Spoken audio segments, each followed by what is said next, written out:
అందరికీ జై శ్రీరామ్. నేను మిస్టర్ పరికిపల్ల. జర్నలిస్ట్ సాయి అనే మన తోటి జర్నలిస్టు ఇవాళ ఒక పోస్ట్ పెట్టారు కమ్యూనిటీలో. ఏంటంటే, సనాతన ధర్మాన్ని చులకన చేస్తే ఊరుకోను అన్న పవన్ కళ్యాణ్ వ్యాఖ్యలపై మీ అభిప్రాయం ఏంటి అని. ఇది ఒక చిన్న పోస్ట్. దీంట్లో సమర్థిస్తున్నామని, తప్పు, ఏమీ చెప్పలేం అని 3 ఆప్షన్స్ కూడా ఇచ్చారు. దీంట్లో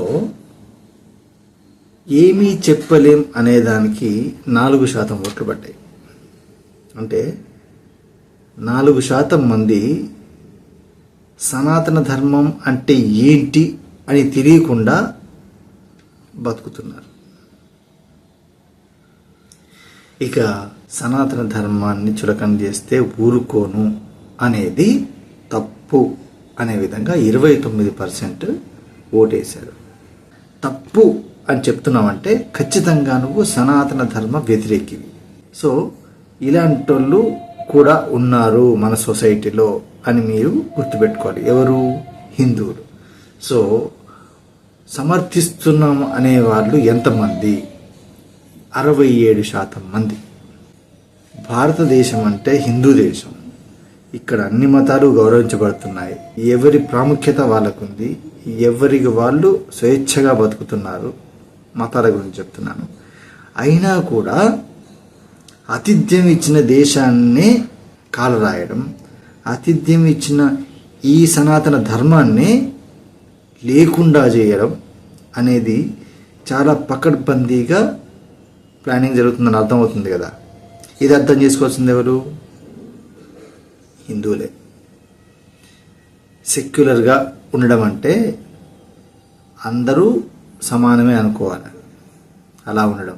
అంతేగాని మాదే ఒకటి మిగతావన్నీ వేరు అనుకుంటే సెక్యులర్ అవ్వదు. సెక్యులర్ అనే పదం తెలిసిన వాడు ఒక మతాన్ని ద్వేషించి ఇంకొక మతాన్ని ప్రేమించాడు.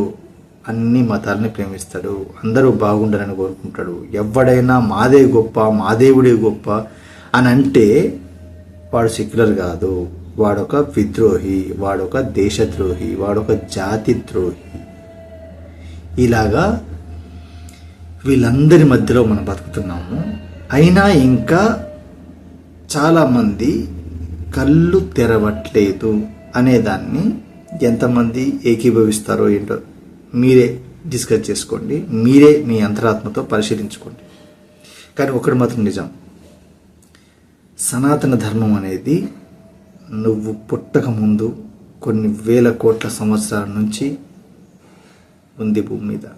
ఓకే, ఆ సనాతన ధర్మం అనేది ఉంది కాబట్టే, సనాతన ధర్మం ప్రాతిపదికన ఆలోచిస్తున్నాం కాబట్టే ఏ మతం వచ్చినా ప్రతి మనిషికి, ప్రతి ప్రాణికి మన ధర్మం ప్రకారం మనం న్యాయం చేస్తున్నాం, మనం విలువ ఇస్తున్నాం.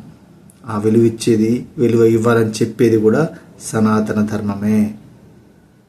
ఇది గుర్తుపెట్టుకోండి. హిందువులంతా ఖచ్చితంగా ఈ సనాతన హిందూ బోర్డ్కి మద్దతు తెలపాలి. ఖచ్చితంగా మన బోర్డు మనం స్థాపించుకోవాలి. స్థాపించుకోవాల్సిన అవసరం లేని పరిస్థితి అయినా కూడా స్థాపించుకోవాల్సిన పరిస్థితులకు మనం నెట్టేస్తున్నారు.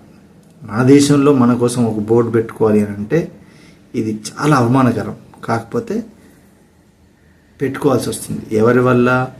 హిందువుల్లో ఉండి హిందూ ద్వేషులుగా, హిందూ ధర్మం గురించి తెలియకుండా అవాకులు చవాకులు పేరే సన్నాసుల దగ్గర నుంచి.